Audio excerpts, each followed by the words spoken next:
cuộc đời chẳng còn tôi, thì đường đêm sẽ vắng đi ai luôn lặng lẽ.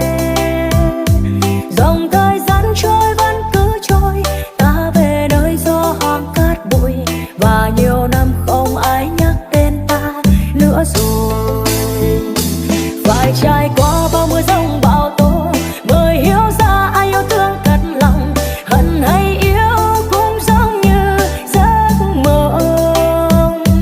Đã hết yêu thôi buông cánh tay, đừng sát môi khiến đau nhói lòng, vì bao lâu nay nhận lấy đau thương đủ rồi.